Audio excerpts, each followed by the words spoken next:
Bonjour à tous et à toutes et bienvenue sur la chaîne Reflet de Lune, j'espère que vous allez bien. Merci pour votre présence aujourd'hui. On se retrouve pour le tirage prédictif de la semaine du 1er au 7 avril pour le signe du Lion, Soleil, Ascendant ou Lune en Lion. Alors on y va pour l'énergie de votre semaine. Vous avez le Cerceau qui nous parle d'insouciance, de la joie, de la bonne humeur.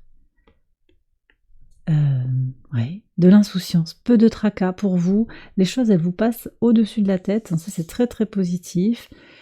Vous êtes dans de belles énergies, de jeu aussi, de libération de votre enfant intérieur, de guérison de l'enfant intérieur, une très très belle énergie pour votre semaine les lions. On va regarder le message de la lune, elle forme un carré au soleil, alors Lune en Capricorne, Soleil en Bélier. Le Soleil est très très bien aspecté par rapport à votre signe, ce qui stimule effectivement votre désir d'aller vers votre liberté. On va voir de quoi elle nous parle, cette lune, hein, dans son dernier quartier. Elle peut venir apporter des discussions sur un plan personnel, intime, secret, en particulier sur du sentimental. Alors on va voir ce que nous dit le tarot en connexion avec cette lune. Alors vous avez le Fou qui nous parle de libération. La parole est libérée, j'ai l'impression. Parole libérée pour parler en toute sincérité. Et pour faire émerger votre voix intérieure, votre vérité, votre unicité. C'est un très très beau message. Peut-être que cette prise de parole, ces échanges, cette phase de la lune en tout cas qui a une forme de conclusion, hein, qui arrive vers une forme de conclusion pour aller vers la prochaine nouvelle lune, elle vous offre un nouveau départ aussi. Il y a quelque chose d'un nouveau départ qui va être ressenti au travers d'échanges, au travers de discussions. Alors on va voir ce que disent les cartes au quotidien, on va voir si c'est repris aussi dans les messages. Sur le lundi 1er avril, vous avez le rêve et vous avez le cœur. Qu'est-ce que c'est beau ça! Alors vous rêvez peut-être d'amour, vous avez une connexion dans le monde des rêves, en télépathie, avec quelqu'un avec qui vous êtes très très attaché. Il y a une interconnexion comme ça qui se fait. C'est peut-être aussi avec vous-même, hein. On a quelque chose qui est très très fort sur le plan d'un amour spirituel pur et élevé. La conjonction Vénus à Neptune en Poisson, elle accroît cette capacité, un accès à cette forme d'amour. Ça vous apporte aussi beaucoup de magnétisme, hein, et ça va vous permettre aussi de développer des capacités psychiques, hein. Et là ça ressort, vos rêves vont vous transmettre des messages sur vous-même, sur là où vous en êtes, par rapport à l'amour que vous vous portez, mais également peut-être par rapport à l'amour dans votre vie plus généralement, que ce soit de l'amour, c'est de l'amour inconditionnel que je ressens. Alors ça peut se manifester par rapport à un membre de votre famille, par rapport à une autre personne, il peut y avoir un lien d'âme très très fort là, qui vient se manifester, qui prend tout son sens peut-être sur ce début de semaine. C'est une connexion forte, hein. Ça peut être aussi oui, un lien de sang, je l'ai dit, ça peut être un lien d'âme, un lien de cœur, ça va prendre différents degrés en fonction de ce que vous traversez actuellement sur le plan relationnel. On sort d'une pleine lune qui était très axée sur le relationnel. On va voir ce que nous disent les cartes par ailleurs, mais en tout cas c'est un très beau message ici. Il y a beaucoup de légèreté, beaucoup de vérité qui apparaît, en fait, je trouve. Ouais. Ok. Alors, sur le mardi 2, une trahison au travail. Bon. Une trahison par rapport à ce que vous engagez, vous pourriez avoir des déceptions, alors je ne pense pas que ce soit connecté, mais par contre, je vous invite aussi à être très secret par rapport aux informations que vous communiquez sur vos projets, sur vos projets professionnels en particulier, si vous avez envie de changer d'orientation. Laissez tout ça, n'en parlez pas. Pourquoi? Parce qu'on a un Mercure rétrograde, hein, qui va, pour certaines personnes, poser des problèmes de communication, des incompréhensions.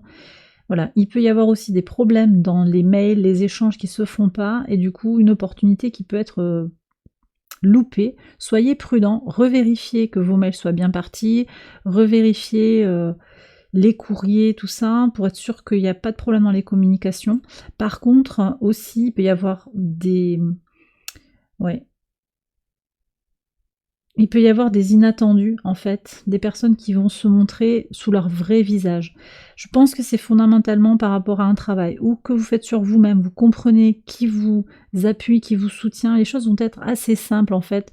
Cette semaine, je pense que vous avez envie de ne pas vous prendre la tête par rapport aux personnes qui ne vous nourrissent pas, que ce soit au travail ou que ce soit par rapport à votre travail, tous les efforts que vous mettez en œuvre pour aider vos proches, pour aider les personnes à qui vous tenez. Voilà. Donc vous allez vous défaire, je pense, de situations qui ne vous nourrissent plus, de relations qui ne vous nourrissent plus. Ce sera très clair sur ce mardi, en fait. Et la Lune est au trigone d'Uranus et au trigone de Jupiter, qui sont conjoints tous deux. Donc ça va aussi booster pour vous votre volonté, votre courage, votre envie d'opérer du changement. Émotionnellement, vous allez vous sentir plus aligné pour oser opérer ces changements. Ok, sur le mercredi 3. Alors, j'allais vous dire aussi avec Mercure rétrograde, attention à pas signer de maison, mais là, de contrat. Mais on voit que là, il y a quelque chose qui va se signer. Alors, c'est peut-être pour un achat. C'est important sur un Mercure rétrograde de pas forcément initier des projets, ça peut être délicat. Là, j'ai l'impression que c'est quelque chose de toute façon qui avait été programmé. Donc vous prenez si ça vous parle. Si c'est programmé avant, alors là c'est ok, ça peut être ok de signer à ce moment-là. Donc j'ai des achats de maison, effectivement, un bail pour une location, pour un local professionnel. Mais j'ai aussi un contrat avec vous-même. Un contrat pour votre foyer, pour votre intériorité, vos racines, votre base. Et ça, c'est ce deal que vous faites avec vous-même, de ne pas vous tracasser par rapport à ces trahisons. C'est assez courant, là, je sens au travail, il y a beaucoup d'énergie comme ça, des énergies tierces, des énergies toxiques, qui en veulent à votre réussite, qui veulent vous prendre aussi votre énergie de fraîcheur, de créativité. Et vous faites aussi cet engagement moral vis-à-vis de vous-même, de prendre soin de vous à tout moment, de ne pas vous dévaloriser et d'avancer vers ce qui est important pour vous. En pivot de semaine, alors ça c'est très très bien, on voit qu'il y a une bonne santé, un bon ancrage, et en fait votre santé elle va dépendre justement de cet ancrage, de cette solidité intérieure. Ça va être très important pour vous de vous sentir ok dans votre base, peut-être de faire des exercices de respiration, des exercices de méditation pour rester en équilibre intérieur. Votre ancrage aussi, le fait de sentir que vous êtes connecté d'une certaine manière à un endroit, et que ça a du sens pour vous, si ça a du sens. En fait, vous trouvez votre ancrage là où vous le désirez. Ça peut être dans un lieu particulier qui vous régénère. Il y a quelque chose de très personnel, de très intérieur, qui vous permet en fait de vous sentir pleinement épanoui.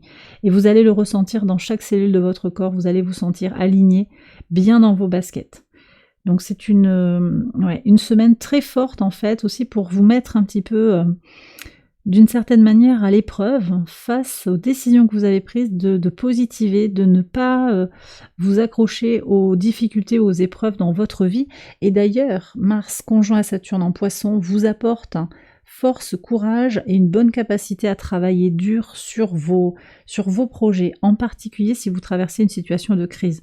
Donc c'est aussi cette force intérieure, cette volonté intérieure d'avancer, d'aller trouver aussi des solutions créatives, parce qu'on a quand même 2 énergies en Poisson, donc on n'oublie pas toute l'énergie d'imagination, de créativité, d'intuition, qui est soutenue par le signe des Poissons, et aussi de conclusion. On est sur des fins de cycle, donc il y a quelque chose qui vous apporte une force. Vous comprenez que les choses vont bientôt se conclure et que vous êtes prêt ou prête à repartir sur un nouveau chemin dans un domaine de votre vie ou l'autre.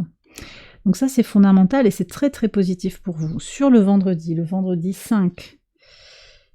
Oui, alors vous voyez, il y a cette clairvoyance qui est là. Clairvoyance qui concerne vos projets, ce qui est en train de naître, ce que vous mettez en place. Alors comme je vous ai dit, à mon sens c'est quelque chose que vous allez commencer à vraiment faire grandir. C'est pas forcément un nouveau projet qui apparaît là, c'est quelque chose que vous aviez peut-être laissé dans les cartons, que vous remettez sur le dos et sur lequel vous allez travailler. D'accord, donc vous y voyez clair. Mais on me dit aussi que votre clairvoyance va naître ou renaître. Vous allez vous sentir très très connecté à votre moi supérieur, à votre guidance intérieure. Et ça, c'est un moment important. Vous aurez peut-être des synchronicités. Vous aurez peut-être des messages comme ça. Vous entendrez, vous sentirez quelque chose qui va être très connecté à la clairsentience, à votre médiumnité d'une certaine manière. Vous prenez si ça vous parle. Également, on va vous annoncer une naissance, potentiellement. Alors, ça peut être quelqu'un qui lance un projet, quelqu'un qui revient, ça peut être un retour aussi, hein, quelqu'un qui renaît, qui va se transformer aussi devant vous, et ça vous permet aussi de comprendre quelque chose sur cette personne, sur la vie en général, sur vous-même aussi. Il y a quelque chose qui va s'éclairer pour vous sur la semaine. Et en particulier sur ce vendredi en lien avec cette naissance ou cette renaissance. Sur le samedi 6. Ok. Donc là, il y a un héritage qui est douloureux. Quelque chose qui est en lien avec le karma que vous allez comprendre en fait. Quelque chose qui est lié à du transgénérationnel, à une lignée que vous allez devoir démêler. Mais voyez, donc c'est peut-être dans votre famille, on vous annonce l'arrivée d'un petit-fils, d'une petite-fille, d'un enfant.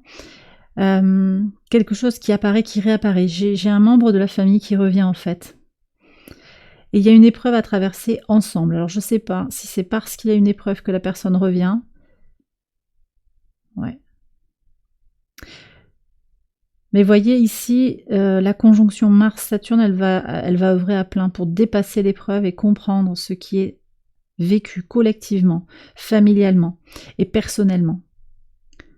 Ça, c'est un très très beau message aussi finalement de guérison, de transmutation, de compréhension de là où vous venez. Et c'est ça aussi qui vous permet de mettre votre ancre à vous, à un endroit particulier. D'accord? Pas forcément avec ce dont on vous a fait cadeau d'une certaine manière, hérité. Vous pouvez aussi tracer votre propre sillon et ça vous le comprenez sur la semaine. Sur le dimanche, vous voyez, il y a un retour, le boomerang. Ouais. Alors c'est quelqu'un qui était parti depuis longtemps. C'est quelqu'un qui revient tout doucement. Alors c'est peut-être en lien avec cette situation. Vous manifestez aussi au travers de vos rêves le retour d'une personne. Le retour d'une personne qui vous est chère, qui est importante à vos yeux. Et elle revient à son rythme, en fait. Le retour prend du temps, mais le retour permet aussi de comprendre les blessures de l'enfant intérieur, le transgénérationnel, je le redis. Pour certains, vous avez des parcours de vie qui ont été difficiles, où vous avez des secrets, des choses qui ont été cachées dans le transgénérationnel chez vos ancêtres. Et vous allez peut-être avoir des révélations aussi sur la semaine, en particulier sur la toute fin de semaine. En tout cas, il y a des avancées, il y a un retour ici. Alors, c'est peut-être le retour d'une personne, hein, ici, ça sort clairement sur la carte, mais ça peut être aussi le retour sur une situation. Avec Mercure rétrograde, on revient aussi sur la compréhension de ce qui a été vécu, de comment on a agi, avec plus ou moins de précipitation aussi. Et vous comprenez aussi qu'il va être important pour vous actuellement d'avancer lentement mais sûrement. Oui. Il est intéressant votre tirage parce qu'il est entouré de toute cette insouciance, de cette positivité, et puis il y a des choses importantes aussi que vous allez comprendre, mais avec cette énergie vraiment de bienveillance vis-à-vis de vous-même et de légèreté aussi. Donc vous traversez la semaine, au-delà peut-être de ces petits soubresauts, avec beaucoup d'aisance, beaucoup de fluidité, avec cette certitude en fait que vous êtes en train de tracer votre propre sillon et que vous êtes sur un chemin de guérison, d'ouverture, de potentialité. Et bien voilà, les lions, j'ai terminé votre tirage, j'espère qu'il vous a guidé, j'espère qu'il vous a éclairé. Si c'est le cas, je vous invite à liker la vidéo et à vous abonner si vous ne l'avez pas encore fait. Vous pouvez également aller voir les autres vidéos de cette série pour votre ascendant ou pour votre lune. Je vous souhaite une excellente semaine, je vous embrasse bien fort et je vous dis à très bientôt pour les prochaines vidéos. Bye bye.